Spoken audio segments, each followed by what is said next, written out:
الله وبركاته. الحمد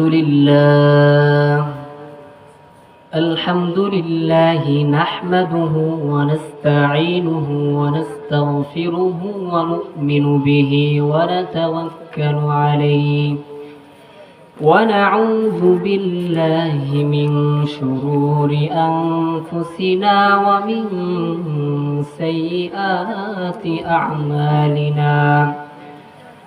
من يهده الله فلا مضل له ومن يضلله فلا هادي له. ونشهد أن لا إله إلا الله وحده لا شريك له. ونشهد أن سيدنا محمدا عبده ورسوله صلى الله تعالى عليه وعلى آله وأصحابه أجمعين. أما بعد فأعوذ بالله من الشيطان الرجيم. بسم الله الرحمن الرحيم. قد أفلح المؤمنون الذين هم في صلاتهم خاشعون والذين هم عن اللغو معرضون والذين هم للزكاة فاعلون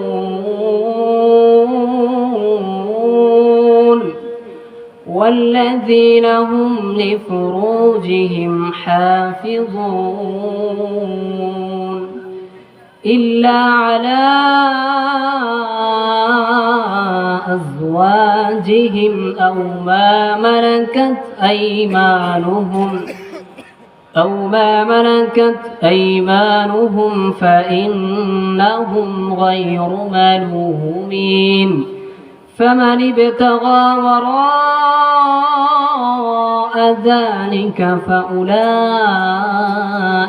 هم العادون والذين هم لأماناتهم وعهدهم راعون والذين هم على صلواتهم يحافظون أولئك هم الوارثون الذين يرثون الفردوس هم فيها خالدون. صدق الله العظيم وصدق رسوله النبي الكريم. وقال النبي صلى الله عليه وسلم: من سلم المسلمون من لسانه ويده. আলহামদুলিল্লাহ, বদরুল উলুম ইন্টারন্যাশনাল মাদ্রাসা কর্তৃক আয়োজিত আজকের এই ইসলামী মহাসম্মেলনের সম্মানিত সভাপতি সাহেব, সহ সভাপতি সাহেব, প্রধান অতিথি, আমন্ত্রিত উলামায়ে কেরাম, আরও যারা এখানে আমন্ত্রিত সকলকেই অন্তরের অন্তরস্থল থেকে মোবারকবাদ জানাচ্ছি। বিশেষ করে আপনারা যারা দূর দূরান্ত থেকে, এলাকার আশপাশ থেকে কষ্ট করে এখানে এসেছেন, কোরআনের আলোচনা শোনার জন্য আপনারা এখানে উপস্থিত হয়েছেন, এজন্য আপনাদের প্রতিও বিশেষ কৃতজ্ঞতা জানাচ্ছি। সর্বপ্রথম শুকরিয়া আদায় করি সেই মহান সত্তার, যেই মহান সত্তা আমাদেরকে অত্যন্ত ভালোবেসে মায়া করে মহব্বত করে কোরআনের এই মাহফিলে, হাদিসের ভাষায় এটি যে একটা জান্নাতের বাগান, এই জান্নাতের বাগানে আমাদের মতো অযোগ্যদেরকে আল্লাহ পাক রব্বুল আলামিন এখানে এনেছেন। এজন্য সকলেই হৃদয়ের গহীন থেকে উচ্চ আওয়াজে, উচ্চ কণ্ঠে কালিমাতুশ শুকর আদায় করি, বলি আলহামদুলিল্লাহ। আলহামদুলিল্লাহ শুধু কি এখানে নাকি সবখানে? সব অবস্থায় কি আলহামদুলিল্লাহ? সুখেও আলহামদুলিল্লাহ, দুঃখেও আলহামদুলিল্লাহ। قال النبي صلى الله عليه وسلم أول ما يدعون إلى يوم القيامة الذين يحمدون الله في السراء والضراء। নবীজি সাল্লাল্লাহু আলাইহি ওয়াসাল্লাম বলেন, যারা সুখে এবং দুঃখে উভয় অবস্থাতে আল্লাহ তাআলার কৃতজ্ঞতা আদায় করেন, আল্লাহ তাআলার প্রশংসা আদায় করে, নবীজি বলেন কাল কিয়ামতের দিন এদেরকে সর্বপ্রথম জান্নাতে ডাকা হবে। তাহলে আমাদের যে অবস্থায় হোক না কেন আমরা সব সময় আল্লাহ পাক রব্বুল আলামিনের শুকরিয়া আদায় করব। যাই হোক, সম্মানিত উপস্থিতি, আমি আপনাদের সম্মুখে কোরআনে কারীমের অন্যতম সূরা সূরাতুল মুমিনুন, এই সূরার প্রাথমিক 10টি আয়াতে কারিমা তেলাওয়াত করেছি। গত বছর এই সূরাটা তেলাওয়াত করেছিলাম। একটি আয়াত নিয়ে সামান্য কিছু কথা হয়েছিল, সময়ের সংক্ষিপ্ততার কারণে বাকি আলোচনা করা সম্ভব হয়নি। ইনশাআল্লাহ এবার বাকি আলোচনাটা করার চেষ্টা করব। তাহলে আমি যেই সূরা থেকে তেলাওয়াত করেছি একটু কষ্ট করে বলেন, এই সূরাটার নাম কি? সূরাতুল মুমিনুন। সবাই বলেন সূরাটার নাম কি? সূরাতুল মুমিনুন। এই সূরার প্রথম 10টি আয়াত আমি আপনাদের সম্মুখে তেলাওয়াত করেছি। হযরত ওমর ফারুক রাদিয়াল্লাহু আনহু এই সূরা সম্পর্কে বলেন, নবীজি সাল্লাল্লাহু আলাইহি ওয়াসাল্লামের উপর যখন ওহী অবতীর্ণ হতো তখন মৌমাছির গুঞ্জনের নেই আওয়াজ শোনা যেত। তিনি বলেন, এমনই একদিন আমরা এরকম একটা আওয়াজ শুনতে পেলাম। আওয়াজ শোনার পর ওহী শোনার জন্য থেমে গেলাম।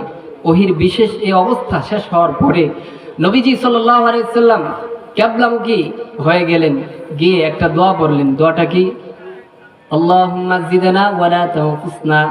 আয় আল্লাহ, আপনি আমাদেরকে বাড়ায়া দেন, ওয়ালা তানকুসনা, আপনি আমাদেরকে কমায়া দিয়েন না, ওয়া আকরিমনা ওয়ালা তুহিন্না, আয় আল্লাহ আপনি আমাদেরকে সম্মানিত করুন, আমাদেরকে বেইজ্জত করবেন না, লাঞ্ছিত করবেন না, ওয়া আতিনা ওয়ালা তাহরিমনা, আয় আল্লাহ আপনি আমাদেরকে দান করুন, আমাদেরকে বঞ্চিত করবেন না, ওয়া আতিরনা ওয়ালা তুসির আলাইনা, আয় আল্লাহ আপনি আমাদেরকে অন্যের উপর প্রাধান্য দিন, অন্যকে আমাদের উপর প্রাধান্য দিয়েন না, ওয়ারদিনা ওয়ারদু আন্না, আয় আল্লাহ আপনি আমাদের প্রতি সন্তুষ্ট থাকুন এবং আমাদেরকেও আপনার সন্তুষ্ট করে নেন। মুসলমান ইমানদার ভাইরা, নবীজি সাল্লাল্লাহু আলাইহি ওয়াসাল্লাম কিবলামুখী হয়ে এই দোয়াটা শেষ করার পর সাহাবায়ে কেরামের দিকে মুখ করে বসলেন।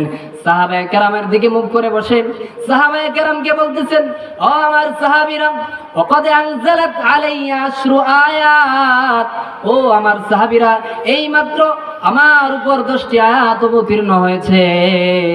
মান আকামাহুন্না দাখালাল জান্নাহ, যেই 10টা আয়াতের উপর আমল করবে, এই 10টি আয়াতের মধ্যে আল্লাহ পাক রব্বুল আলামিন যা যা বলেছেন তা নিজেদের মধ্যে বাস্তবায়ন করবে, দাখালাল জান্নাহ, নবী বলেন সে জান্নাতে প্রবেশ করবে।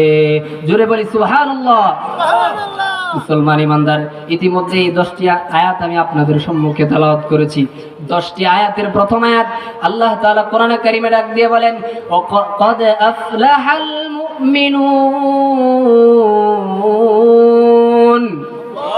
আল্লাহ তাআলা বলেন, ক্বাদ আফলাহাল মুমিনুন, অবশ্যই যারা ঈমানদার, যারা মুমিন তারাই সফল কাম।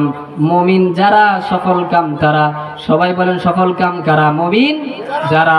মুমিন যারা সফল কাম তারা। এবার আমাদেরকে জানতে হবে মুমিন কারা। আল্লাহ পাক রব্বুল আলামিন এই আয়াতের মধ্যে কোনো ডাক্তারকে, কোনো ইঞ্জিনিয়ারকে, কোনো কৃষককে, কোনো আলেমকে, কোনো মুহাদ্দিসকে আল্লাহ তাআলা সফল বলেন নাই। আল্লাহ তাআলা বলেছেন ঈমানের গুণ যার ভিতরে আছে, অর্থাৎ যে মুমিন হতে পেরেছে সেই সফল কাম। এটা কোরআনের ভাষা। মুসলমান ইমানদার, ঈমান মুমিন কাকে বলে? মুমিনের সংজ্ঞা কি? জমহুর মুহাদ্দিসিনে কেরাম মুমিনের সংজ্ঞা দিয়েছেন, মুমিন যার মধ্যে ইমানের গুণ থাকবে। আরবিতে সংজ্ঞাটা এভাবে, আল ঈমান ওয়া তাসদীক বিল জিনান ওয়াল ইকরার বিল লিসান ওয়াল আমালু বিল আরকান। মুহাদ্দিসিনে কেরাম বলেন ঈমান হচ্ছে আত তাসদীক বিল জিনান, অন্তরে বিশ্বাস স্থাপন করা, ওয়াল ইকরার বিল লিসান, জবানে এটার স্বীকারোক্তি দেওয়া, ওয়াল আমালু বিল আরকান, আর ইসলামের মৌলিক বিষয়গুলোর উপর আমল করা। সবাই বলেন এটার নাম কি? ঈমান। অর্থাৎ অন্তরে বিশ্বাস করতে হবে, মুখে শুধু বিশ্বাস করলে হবে না, মুখে এটা স্বীকারোক্তি দিতে হবে এবং ইসলামের মৌলিক বিষয়গুলোর উপর আমল করতে হবে।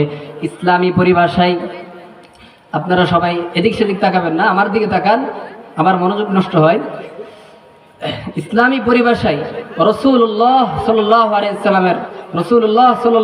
সাল্লাম আল্লাহ তাআলার পক্ষ থেকে যেই দ্বীন শরীয়ত নিয়ে এসেছেন, এই দ্বীনের উপর পূর্ণাঙ্গ বিশ্বাস স্থাপন করার নাম হচ্ছে কি? ঈমান। আর এটা যার ভিতরে আছে, এটা যে করে তাকে বলে মুমিন। ইসলামী দিক নির্দেশনা অনুযায়ী প্রথমে 7টা বিষয়ের উপর ঈমান আনা অপরিহার্য। 1 নম্বর আল্লাহ তাআলার উপর, 2 নম্বর কিতাব সময়ের উপর, কিতাবের উপর, তাকদীরের উপর, মৃত্যুর পর আবার আল্লাহ পাক রব্বুল আলামিনের সামনে দাঁড়াইতে হবে, এটার উপর, এই বিষয়গুলোর উপর ঈমান আনা অপরিহার্য। অর্থাৎ এগুলোর উপর যদি ঈমান আনেন, আল্লাহ তাআলাকে বিশ্বাস করেন, কিতাব মানেন, রাসূল বিশ্বাস করেন, ভালো মন্দ সব কিছু কার পক্ষ থেকে? আল্লাহ তাআলার পক্ষ থেকে, এটা বিশ্বাস করেন, মৃত্যুর পরে আবার আল্লাহ তাআলার সামনে দাঁড়াইতে হবে, এটা বিশ্বাস করেন, তাহলে আপনাকে কি বলা হবে? মুমিন বলা হবে। এই 7টার একটা বাদ দিলে আপনি মুমিনের অন্তর্ভুক্ত থাকবেন না, কাফের হয়ে যাবেন। এবার আসেন, বোঝার বিষয় হলো সাহাবায়ে কেরাম এই বিষয়গুলো বিশ্বাস করতেন কিনা? আমরাই যদি করি, ওনারা তো বতরিকা আওলা আরো বেশি বিশ্বাস করতেন। তাহলে তিনাদের এবং আমাদের মাঝে পার্থক্যটা কোথায়? এটা বুঝতে হলে আগে আমি আপনাদেরকে একটা এক্সাম্পল, একটা উদাহরণ দিব। যেমন ধরেন, এখানে আমরা যারা আছি সবাই মানুষ, মানুষ হওয়ার দিক থেকে কোনো পার্থক্য আছে? নাই। পার্থক্য কোথায় হয়? কোয়ালিটির মধ্যে গিয়ে পার্থক্য হয়। কিছু মানুষ আছে যাদেরকে দেখলে মনের ভিতরটা আনন্দে নেচে ওঠে, এদের আচার আচরণ ব্যবহার এত সুন্দর, তো এরা হচ্ছে সবচেয়ে ভালো মানুষ। তারপরে কিছু মানুষ আছে এরা মোটামুটি, আবার কিছু মানুষ আছে এরা নিম্ন স্তরে। তাহলে এই যে মানুষ হওয়ার দিক থেকে কোনো পার্থক্য নাই, সবাই মানুষ। পার্থক্যটা কোথায় হচ্ছে? কোয়ালিটির মধ্যে গিয়ে। মুসলমান ইমানদার আমরা তো ঈমান এনেছি, সবাই মুমিন, কিন্তু পার্থক্য হবে কিভাবে? কোয়ালিটি দিয়ে পার্থক্য হবে। আল্লাহ পাক রব্বুল আলামিন এই সূরার মধ্যে একজন ইমানদারের 7টা কোয়ালিটি বর্ণনা করেছেন। কয়টা কোয়ালিটি? 7টি। 7টার 1 নম্বর হচ্ছে শুধু মুমিন হলে হবে না। আমরা তো ঈমান এনেছি, এখন মুমিন হয়েছি, কিন্তু আমরা যদি মনে করি যে এখানে আমাদের কাজ শেষ, আল্লাহ তাআলাকে বিশ্বাস করি, নবীকে বিশ্বাস করি, তাকদীর বিশ্বাস করি, আর কিছু করতে হবে না, এটা হলে হবে না। আপনাকে গুণ অর্জন করতে হবে, কোয়ালিটি অর্জন করতে হবে, তাহলে আপনি একজন পাক্কা মুমিন, খাঁটি মুমিন হইতে পারবেন। আল্লাহ পাক রব্বুল আলামিন একজন ইমানদারের 7টা গুণ এই সূরার মধ্যে বর্ণনা করেছেন। তার প্রথমটি হলো আল্লাহ তাআলা বলেন, আল্লাযীনা হুম ফি সলাতিহিম খাশিউন।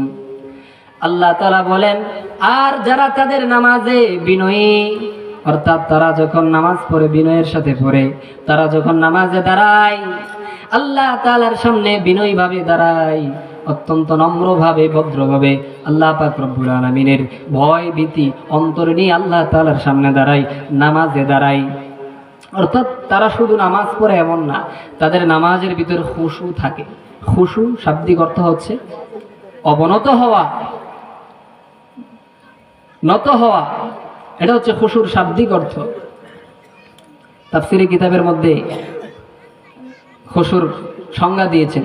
খুশুর মধ্যে 2টা ভাগ আছে, একটা হচ্ছে ভিতরের খুশু আর একটা হচ্ছে বাহিরের খুশু। ভিতরের খুশু তাফসীরে কিতাবের মধ্যে লেখেন, তাফরুগু লাহা কুলুবুহুম, তাদের মনটা, তাদের অন্তরটা একমাত্র নামাজের মধ্যেই নিমগ্ন থাকবে, নামাজের বাহিরে তাদের মন যাবে না। এমন হবে না তারা নামাজে দাঁড়িয়ে আছে আর তাদের মন অন্যত্রে চলে গিয়েছে, এমনটা হবে না। অর্থাৎ তারাও নামাজে, তাদের মনও কোথায় ভাই? নামাজে। কিন্তু আমরা যখন নামাজে দাঁড়াই আমাদের মন কি নামাজে থাকে? থাকে না। যে যেই কাজ করে ওইখানে চলে যায়। যে ব্যবসায়ী তো সে নিজেকে নামাজে দাঁড় করি বেচা কিনা শুরু করে দেয় নামাজের ভিতরে। তাহলে শুধু নামাজ পড়লে হবে না, নামাজের ভিতরে খুশু থাকতে হবে। আল্লাহ তাআলা কোরআনে কারীমের মধ্যে বলেছেন, ওয়াকুমু লিল্লাহি কানিতিন, তোমরা আল্লাহ তাআলার সামনে বিনীতভাবে দাঁড়াও। শুধু দাঁড়ালে হবে না, আল্লাহ তাআলার ভয় নিয়ে একেবারে জড়ো সড়ো হয়ে, ভয়ে কম্পিত হয়ে আল্লাহ তাআলার সামনে দাঁড়াতে হবে। বলতেছিলাম খুশুর দুইটা দিক, একটা হচ্ছে ভিতরের দিক, ভিতরের, আরেকটা হচ্ছে বাহিরের দিক। ভিতরের দিক কি? তাফরুগুলাহা কুলুবুহুম, আপনার মনটা নামাজের মধ্যেই থাকবে, অন্যদিকে যাবে না। আর খুশুর বাহিরটা কি? তাফসীর কিতাবের মধ্যে লেখেন তাসকুনু লাহা জাওয়ারিহুহুম, তাদের অঙ্গ প্রত্যঙ্গগুলো নামাজের মধ্যে স্থির থাকে। মুসলমান ইমানদার ভাইয়েরা, নামাজের মধ্যে যদি আপনার অন্তর ঠিক থাকে তাহলে এইটার একটা প্রভাব বাহিরে পড়বে কি পড়বে না? অবশ্যই পড়বে। অর্থাৎ আপনার যদি ভিতরের খুশু অর্জন হয়, বাহিরের খুশু এমনিতেই অর্জন হয়ে যাবে। তাহলে বলতেছিলাম খুশুর কয় দিক? সবাই বলেন কয় দিক? দুই দিক। একটা হচ্ছে ভিতরের দিক। ভিতরের দিক মানে আপনার আপনিও নামাজে, আপনার মনও কোথায়? নামাজে। এমন হবে না আপনি নামাজে আপনার মন অন্য জায়গায় চলে গিয়েছে। তারপরে নামাজের মধ্যে অঙ্গ প্রত্যঙ্গগুলো বিনা প্রয়োজনে নাড়াচাড়া করা যাবে না। আমরা তো নামাজে দাঁড়িয়ে কোনো সময় মাথায় হাত দিই, কোনো সময় জামা ঠিক করি, কোনো সময় চুলকাই, কোনো সময় এদিক সেদিক তাকাই। অনেক মুসল্লি আছে নামাজে দাঁড়িয়ে এদিক সেদিক তাকান, এটা নিষেধ, এটা খুশুর বিপরীত। আপনি নামাজে দাঁড়িয়ে এদিক সেদিক তাকাইতে পারেন না। অনেকে আছে নামাজে দাঁড়ায়, তখন তার পাশে কে এসে দাঁড়িয়েছে এটা দেখে না। ডানে বামে তাকানো, হযরত আলী রাদিয়াল্লাহু আনহু বলে ডানে বামে তাকানো এটা খুশুর বিপরীত, খুশু না। তাহলে যারা ইমানদার, আল্লাহ তাআলার প্রিয় বান্দা, তারা শুধু নামাজ পড়ে এমন না, তাদের নামাজের ভিতরে খুশু থাকে। এই কারণেই তাদেরকে জান্নাতে প্রবেশের কথা বলা হয়েছে। এজন্য মুসলমান ইমানদার, আমরা যখন নামাজ পড়ব তো আমাদের নামাজের ভিতরে খুশু থাকতে হবে। খুশু ছাড়া নামাজ প্রাণহীন মানুষের মতো। যেই মানুষের প্রাণ নাই আপনারা তাকে মানুষ বলেন নাকি লাশ বলেন? লাশ বলেন। ঠিক তেমনি ভাবে নামাজের ভিতরে যদি আপনার মন না থাকে তখন ওইটা প্রাণহীন মানুষের মতো হয়ে যায়। আর এই নামাজের দাম আল্লাহ তাআলার কাছে নাই। এজন্য নামাজ পড়বো আমরা কিসের সাথে পড়বো? খুশুর সাথে। খুশুর দুই দিক বলেছিলাম, একটা হচ্ছে ভিতরের দিক আর একটা হচ্ছে বাহিরের দিক। আপনার ভিতরে যদি খুশু তৈরি হয় তাহলে এটার প্রভাব কোথায় পড়বে? বাহিরে পড়বে। এবার আসেন খুশু আসবে কিভাবে? আমরা আমাদের নামাজে খুশু তৈরি করব কিভাবে? তিনটা কথা আমি আপনাদেরকে বলবো। এই তিনটা কথা যদি নামাজের আগে মনে রাখতে পারেন তো আপনার নামাজের ভিতরে খুশু আসবে। কোনো কিতাবে আছে 6টা 5টা এরকম আছে, আমি 3টা বলবো যাতে মনে রাখতে সহজ হয়। নবীজি সাল্লাল্লাহু আলাইহি সাল্লামের কাছে এক সাহাবী আসলেন, এসে বললেন আইযনি, আমাকে একটা উপদেশ দেন। তখন নবী সাল্লাল্লাহু আলাইহি সাল্লাম তাকে বললেন ইযা কুনতা ফি সলাতিকা ফাসাল্লি সলাতা মুআদ্দিন। নবীজি সাল্লাল্লাহু আলাইহি সাল্লাম ওই সাহাবীকে লক্ষ্য করে বললেন, তুমি যখন নামাজে দাঁড়াবে তখন মনে করবে এইটাই আমার জীবনের শেষ নামাজ। ও মুসলমান ইমানদার, বলেছিলাম 3টা কথা মনে রাখলে আপনার নামাজের ভিতরে খুশু আসবে। তার প্রথম কথা হচ্ছে আপনি যখন নামাজে দাঁড়াবেন তখন মনে করবেন এইটাই আমার জীবনের শেষ নামাজ, এরপরে আর কোনো নামাজ নাই। মুসলমান ইমানদার, যেমন ধরেন আমরা এশারের নামাজ আদায় করে এখানে বসেছি, ফজরের নামাজ পড়তে পারবো কিনা এটার কোনো গ্যারেন্টি আছে নাকি? নাই। ঠিক এমনই ভাবে যখন আমরা যেই নামাজ আদায় করব তখন মনে করব এই নামাজটাই হচ্ছে আমার জীবনের শেষ নামাজ, এরপরে হয়তো আমার আর কোনো নামাজ পড়ার সুযোগ হবে না। এই কথাটা যদি আপনি নামাজের আগে মনে করতে পারেন তাহলে আপনার নামাজের ভিতরে খুশু আসবে। তাহলে এটা হচ্ছে প্রথম কথা। 2 নম্বর কথা হচ্ছে, ও মুসলমান ইমানদার আল্লাহর গোলাম, আপনি নামাজটাকে বোঝার চেষ্টা করবেন। নামাজটাকে বুঝবেন কিভাবে? মুসলমান ইমানদার আল্লাহর গোলাম, নামাজটাকে বোঝার চেষ্টা করতে হবে। কারণ এই নামাজ হচ্ছে আল্লাহ তাআলা এবং বান্দার মাঝে কথা বলার একটি মাধ্যম। বান্দা যখন নামাজ পড়ে তখন সে আল্লাহ তাআলার সাথে কথা বলে। এজন্য এটা আপনার বুঝতে হবে যে আপনি কার সামনে দাঁড়িয়েছেন। আপনি যখন আয়াত পড়েন, যেমন আপনি বলেন আলহামদুলিল্লাহি রাব্বিল আলামিন, তখন আল্লাহ পাক রব্বুল আলামিন বলেন কি? হামিদানি আব্দি, আমার বান্দা আমার প্রশংসা করেছে। এভাবে আপনি যখন এরকম একের পর এক আয়াত তেলাওয়াত করতে থাকেন, আল্লাহ পাক রব্বুল আলামিন প্রত্যেকটা আয়াতের জবাব দিতে থাকেন। সুতরাং এই বিষয়টা আপনার বুঝতে হবে যে আমি যখন নামাজে তেলাওয়াত করি, আমি যা পড়ি আল্লাহ পাক রব্বুল আলামিন এটার উত্তর দেন। কিন্তু আমরা যখন নামাজে দাঁড়াই, আলহামদুলিল্লাহ রাব্বিল আলামিন একেবারে ওয়ালাদ-দাল্লিন পর্যন্ত এক টানে শেষ। তার মানে আমরা নামাজ বুঝি না, কার সামনে দাঁড়িয়েছি এই অনুভূতি আমাদের নাই। তাহলে নামাজটাকে বুঝতে হবে। 3 নাম্বার, রুকু সেজদা ঠিকঠাক মতো আদায় করতে হবে। নবী সাল্লাল্লাহু আলাইহি সাল্লাম সাহাবায়ে কেরামকে বললেন, তোমরা কি জানো সবচাইতে বড় চোর কে? সাহাবায়ে কেরাম বললেন না। নবী সাল্লাল্লাহু আলাইহি সাল্লাম বললেন, যে নামাজের ভিতরে চুরি করে সে হচ্ছে সবচাইতে বড় চোর। সাহাবায়ে কেরাম বললেন, কাইফা ইয়াসরিকু মিনাস সালাম, নামাজের ভিতরে কিভাবে আবার চুরি হয়? নামাজের ভিতরে কিভাবে আবার চুরি করে? নবী সাল্লাল্লাহু আলাইহি সাল্লাম বলেন, রুকু সেজদা যে ঠিকঠাক মতো আদায় করে না, সেই নামাজের মধ্যে চুরি করে। এজন্য রুকু সেজদা ঠিকঠাক মতো আদায় করতে হবে। ও মুসলমান ইমানদার, বলেছিলাম 3টা কথা। 1 নাম্বার কথা হচ্ছে, আপনি যখন নামাজে দাঁড়াবেন তখন মনে করবেন এটাই আপনার জীবনের শেষ নামাজ। 2 নাম্বার, নামাজটাকে বোঝার চেষ্টা করবেন। 3 নাম্বার, রুকু সেজদা ঠিকঠাক মতো করবেন। এই 3টা কাজ যদি করতে পারেন তাহলে আপনার নামাজের ভিতরে খুশু আসবে। তাহলে একজন ইমানদারের 1 নাম্বার বৈশিষ্ট্য হচ্ছে সে নামাজের মধ্যে বিনয়ী হবে। সে আল্লাহ পাক রব্বুল আলামিনের সামনে বিনয়ের সাথে দাঁড়াবে, তার ভিতরে আল্লাহ তাআলার ভয় থাকবে। তাহলে এই একটা গুণ আমাদের অর্জন করার দরকার আছে না নাই? সবাই বলেন আছে না নাই? আছে। আল্লাহ পাক রব্বুল আলামিন আমাদেরকে খুশু খুজুর সাথে, একাগ্রতার সাথে নামাজ আদায় করার তৌফিক দান করুক। সকলে বলে আমিন। এটা হচ্ছে 1 নম্বর গুণ। সাহাবায়ে কেরাম কিভাবে নামাজ পড়তেন বহু ঘটনা আছে, সময় সংক্ষিপ্ত, এজন্য আমি কোনো ঘটনা বলবো না। 2 নম্বর, 1 নম্বর বৈশিষ্ট্য, নামাজের মধ্যে বিনয়ী হওয়া, সুন্দর করে নামাজ পড়া। নামাজ তো আলহামদুলিল্লাহ আমরা অনেকেই পড়ি, কিন্তু সুন্দর করে পড়ি না। এজন্য আমাদের নামাজটা সুন্দর হতে হবে এবং এটার জন্য আপনার আলাদা চেষ্টা থাকতে হবে, আপনার চিন্তা থাকতে হবে।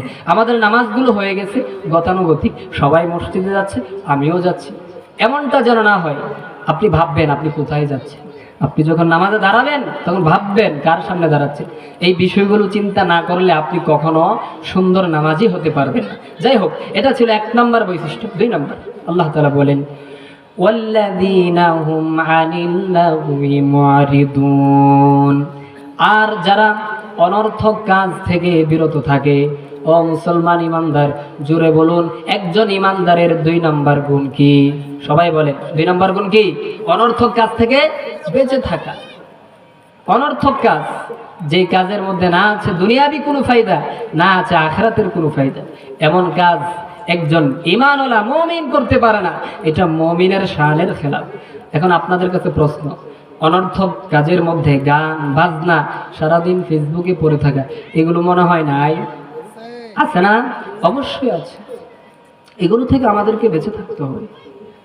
আমরা বাংলাদেশের মানুষ কিছু কিছু বিষয়ে বেশি আবেগ দেখায়, অথচ ভালো করে তাকিয়ে দেখলে দেখা যায় এগুলো সব অনর্থক কাজের অন্তর্ভুক্ত। যেমন যখন বিশ্বকাপ খেলার সময় হয় তখন যেই দলের সাপোর্টার সে কি করে, ওই দলের পতাকা কিনে বাড়িতে টানায় কি টানায় না? আচ্ছা বলেন, আপনি হালাল টাকা দিয়ে আর্জেন্টিনার ব্রাজিলের পতাকা কিনলেন, এটা কি ভালো কাজ হয়েছে নাকি অনর্থক কাজ হয়েছে? অবশ্যই অনর্থক কাজ। আল্লাহ তাআলা আপনাকে টাকা দিয়েছেন, টাকা যদি বেশি হয় দান করেন, পতাকা কেন বানান? বড় দুঃখের বিষয়। গেল বিশ্বকাপ অনুষ্ঠিত হয়েছিল কোথায়? কাতারে। আমরা তখন মাদ্রাসায় ছিলাম। আমাদের তখন দ্বিতীয় সাময়িক পরীক্ষা চলতেছিল। পরীক্ষার সময় ভালো করে প্রস্তুতি নিয়েছি, পরীক্ষা দিব, তারপরে বাড়িতে যাব। মনের ভিতরে একটা আশা, অনেকদিন পর বাড়িতে যাব। কিন্তু মাদ্রাসা কর্তৃপক্ষ ঘোষণা করেছে, শুনেছি বিশ্বকাপ খেলা হচ্ছে, তাহলে এবার পরীক্ষার পরে কোনো বন্ধ নাই, তোমাদের বন্ধ বন্ধ, এবার কোনো বন্ধ নাই। আমাদের মন খারাপ হয়ে গেছে। তারপর মাদ্রাসার সিদ্ধান্ত আমরা আলহামদুলিল্লাহ মেনে নিয়েছি। তাহলে দেখেন মাদ্রাসা কর্তৃপক্ষ, তিনাদের চিন্তা মেজাজ কত উন্নত। যাই হোক, বলতেছিলাম এই তো গেল বিশ্বকাপ, বিশ্বকাপ খেলা হয়েছে কাতারে, কিন্তু বড় দুঃখের বিষয় পুলিশ পাহারা দেয় বিবারিয়ায়। চিন্তা করেন আবেগ কোন পর্যায়ে গেলে মানুষ এমন উন্মাদ হতে পারে। খেলা চলে কোথায়, পুলিশ পাহারা দেয় কই, বিবারিয়ায়। এটা নিয়ে আবার মারামারি। তো এগুলো কি ভালো কাজ নাকি অনর্থক কাজ? মুসলমান ইমানদার বুঝতে হবে এই দুনিয়াটা পরীক্ষার ঘর। এখানে আমরা পরীক্ষা দিতে আসছি, খেল তামাশা করতে আসি। জাগা জি লাগানে কো দুনিয়া নেহি হায়, এই ব্রত কি জায়গা হাই তামাশা নেহি হায়। এখানে রং তামসা করার জায়গা দুনিয়া না। এখান থেকে আপনার শিখতে হবে, ইব্রত হাসিল করার জায়গা এটা। দুনিয়াটা আমাদের পরীক্ষাগার, এখানে আমরা পরীক্ষা দিতেছি। আমাদের প্রত্যেকটা সেকেন্ডের মিনিটের দাম আছে না নাই? আছে। আল্লাহ তাআলা কোরআনে কারিমে বলেন, আল্লাযী খালাকাল মাউতা ওয়াল হায়াতা লিয়াবলুয়াকুম আইয়ুকুম আহসানু আমালা। যিনি মৃত্যু এবং জীবন সৃষ্টি করেছেন, লিয়াবলুয়াকুম, তোমাদের পরীক্ষা করার জন্য, আইয়ুকুম আহসানু আমালা, তোমাদের মধ্যে আমলের দিক থেকে, আমলের দিক দিয়ে, অনর্থক কাজের দিক দিয়ে না, আমলের দিক দিয়ে, কাজের দিক দিয়ে কে সবচাইতে বেশি ভালো, এটা পরীক্ষা করার জন্য আল্লাহ পাক রব্বুল আলামিন আমাদেরকে এখানে পাঠিয়েছেন। আপনারা আলোচনা খুব মনোযোগ দিয়ে শুনুন। তাহলে আল্লাহ পাক রব্বুল আলামিন দুনিয়াতে আমাদেরকে পাঠিয়েছেন কেন? পরীক্ষা দেওয়ার জন্য। আচ্ছা, আপনাদের কাছে একটা প্রশ্ন, যেই ছেলেটা ভালো রেজাল্ট করতে চায়, সে যদি পরীক্ষার হলে গিয়ে তার পাশের বেঞ্চের স্টুডেন্টের সাথে গল্প গুজবে লিপ্ত হয়, আপনারা বলেন সে কি ভালো নাম্বার পাবে? কখনোই না। ঠিক তেমনই ভাবে আল্লাহ তাআলা আমাদেরকে দুনিয়াতে পাঠাইছেন। খেয়াল করে দেখেন, আমরা সবাই পরীক্ষার্থী, সবাই পরীক্ষার্থী। প্রতি সেকেন্ডে সেকেন্ডে, মিনিটে মিনিটে আমরা পরীক্ষা দিচ্ছি। সুতরাং আমার সময়গুলো কোন পথে, কোন কাজে ব্যয় হচ্ছে ভাবতে হবে, ভাবা উচিত। কখন ভাববো? বৃদ্ধ হয়ে গেলে না, এখনই ভাবতে হবে। মুসলমান ইমানদার, বলতেছিলাম দুনিয়াটা হচ্ছে কিসের ঘর? পরীক্ষার ঘর। পরীক্ষা দিতে আসছি আমরা এখানে, অনর্থক কাজ করা যাবে না। নবীজি সাল্লাল্লাহু আলাইহি ওয়াসাল্লাম হাদিসের মধ্যে বলেন, মিন হুসনি ইসলামিল মারই তারকুহু মা লা ইয়ানি। মানুষের ইসলামের সৌন্দর্য প্রকাশ পায় অনর্থক কাজ ছেড়ে দেওয়ার মধ্যে। কিসের মধ্যে? অনর্থক কাজ ছেড়ে দেওয়ার মধ্যে মানুষ থেকে ইসলামের সৌন্দর্য প্রকাশ পায়। একজন মুমিন কখনো অনর্থক কাজ করতে পারে না। আল্লাহ তাআলা সূরাতুল কসসের মধ্যে বলেন, ওয়াইদা সামিউল লাগওয়া আ'রাদু আনহু। আর তারা যখন অনর্থক কথা শুনে, আ'রাদু আনহু, তারা সেখান থেকে মুখ ফিরিয়ে নেয়। এমন না আমার পাশে অনর্থক কথা হচ্ছে, আমি বললাম না এটা আমি শুনবো না, থাক, তারা বলতেছে বলো, এরকম না। আরাদার ভিতরে শক্তিশালী একটা অর্থ আছে, মানে মুখ ফিরিয়ে না।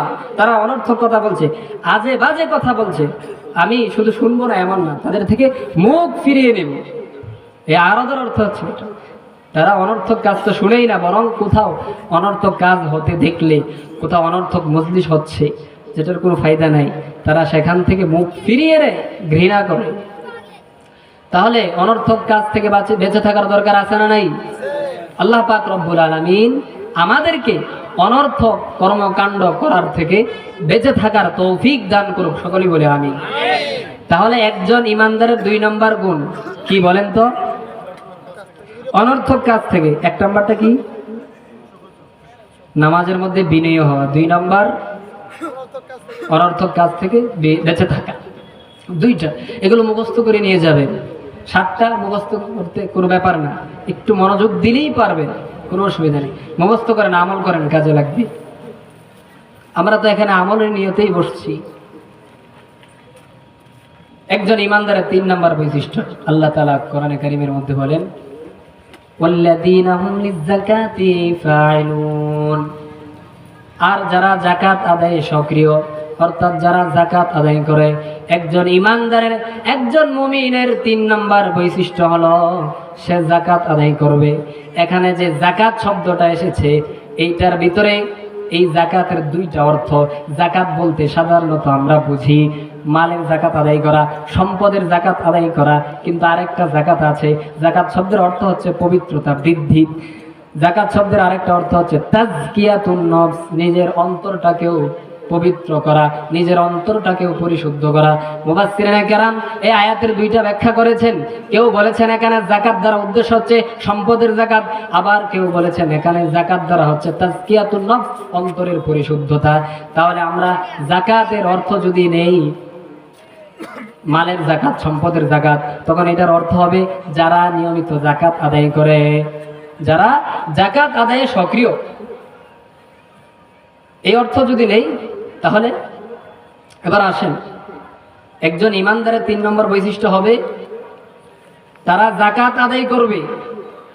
যাকাতের ব্যাপারে তারা উদাসীনতা দেখাবে না, কৃপণতা করবে না, তারা যথাযথভাবে যাকাত আদায় করবে। তাদের সম্পদ যে পরিমাণ আছে ওই পরিমাণ যাকাত তারা আদায়, তাদের যে সম্পদ আছে ওইখান থেকে যাকাতের নেশাব অনুযায়ী যতটুকু আসে ততটুকু তারা দান করবে। আপনারা সবাই একটু এদিকে তাকান। আমি যখন বয়ান শুনতাম, এরকম বসে বয়ান শুনতাম, একটু পর বয়ান শুনবো, তখন আমিও তো এরকম দুষ্টামি করতাম, এদিক সেদিক তাকাইতাম, কিন্তু এতদিন বুঝতাম না বক্তারা কেন বারবার বলতো যে আপনারা এদিক সেদিক তাকায়েন না। বাস্তব মনোযোগের সমস্যা, আমার কথা এদিক সেদিক হয়ে যায়। এজন্য আপনারা সবাই আমার দিকে তাকান। ইনশাআল্লাহ আপনারা যদি মনোযোগ দিয়ে শুনেন তাহলে আল্লাহ পাক রব্বুল আলামিন সুন্দর সুন্দর কথা বলাবেন, কারণ কথা বলার শক্তি আমার নাই। যাই হোক, বলতেছিলাম যারা মুমিন ইমানদার তারা যাকাত আদায়ে সক্রিয় হবে, যাকাত আদায়ে কৃপণতা দেখাবে না। আজকে আমরা এই যাকাতের একটা বিধান যদি আমাদের সমাজে বাস্তবায়ন করতে পারতাম তাহলে আমাদের সমাজে কোনো বিক্ষোভ থাকতো না। কথা বলেন ঠিক কি? কাউকে ভিক্ষা করার জন্য ঘর থেকে বের হতে হতো না। আফসোস, গণতন্ত্রে যাকাতের মতো সুন্দর বিধান নাই, ইসলামী তন্ত্রের মধ্যে আছে। কথা বলেন ঠিক কিনা? তাহলে যারা ইমানদার তারা যাকাত আদায়ে সক্রিয় হবে। যারা যাকাত আদায়ে উদাসীনতা দেখাবে, যাকাত দিবে না, কোরআনে কারিমে এদের ব্যাপারে ধমকি এসেছে। আল্লাহ তাআলা বলেন والذين يكنزون الذهب والفضة ولا ينفقونها في سبيل الله فبشرهم بعذاب أليم। আল্লাহ তাআলা বলেন, আর যারা স্বর্ণ রূপা জমা করে, ওয়ালা ইউনফিকুনাহা ফি সাবিলিল্লাহ, আর এইগুলোকে আল্লাহ তাআলার রাস্তায় খরচ করে না, ফাবাশশিরহুম বিআযাবিন আলীম, হে নবী আপনি তাদেরকে যন্ত্রণাদায়ক আযাবের সুসংবাদ দিন। আপনারা বলেন আযাবের কি সুসংবাদ হয়? হয় না। অনেক সময় যেমন আমাদের মাদ্রাসাগুলোতে নিয়ম হচ্ছে মাগরিবের আগে, মাগরিবের কমপক্ষে 20 মিনিট আগে যেতে হবে। তখন যারা উপস্থিত হয় না তাদেরকে আমরা বলি আজকে যাও, হুজুর মজা দেখাবে। তো আল্লাহ তাআলা বলতেছেন ফাবাশশিরহুম বিআযাবিন আলীম, হে নবী আপনি তাদেরকে যন্ত্রণাদায়ক শাস্তির সুসংবাদ দিন। তারপর আল্লাহ তাআলা বলেন ইয়াউমা ইউহমা আলাইহা ফি নারি জাহান্নামা ফাতুকওয়া বিহা জিবাহুহুম ওয়া জুনুবুহুম ওয়া যুহুরুহুম। আল্লাহ তাআলা বলেন সেদিন তাদের এই স্বর্ণ রূপা, তাদের এই সম্পদগুলোকে জাহান্নামের আগুনে উত্তপ্ত করা হবে। ফাতুকওয়া বিহা জিবাহু, তারপর এই সম্পদগুলোর মাধ্যমে, এই সম্পদগুলোর দ্বারা তাদের কপালে ছেকা দেওয়া হবে। ওয়া জুনুবুহুম, এবং তাদের পার্শ্বে ছেকা দেওয়া হবে। ওয়া যুহুরুহুম, এবং তাদের পিঠে ছেকা দেওয়া হবে। মুসলমান ইমানদার আল্লাহ তাআলা বলেন তাদের উত্তপ্ত সম্পদ দ্বারা, আগুনে উত্তপ্ত সম্পদ দ্বারা তাদের কপালে, তাদের পার্শ্বে, তাদের পিঠে ছেকা দেওয়া হবে। যাই হোক, একজন ইমানদারের 3টা গুণ বলেছিলাম। 1 নম্বর গুণ, তারা নামাজে বিনয়ী হবে। 2 নাম্বার অনর্থক কাজ থেকে বেঁচে থাকবে, 3 নাম্বার তারা যাকাত আদায় করবে। ইনশাআল্লাহ আল্লাহ তাআলা যদি বাঁচিয়ে রাখেন, বাকি কথা ইনশাআল্লাহ আরেকবার হবে। এখন যে কথাগুলো হয়েছে আল্লাহ পাক রব্বুল আলামিন সর্বপ্রথম আমাকে তারপর আপনাদেরকে আমল করার তৌফিক দান করুন। আসসালামু আলাইকুম ওয়া রাহমাতুল্লাহ।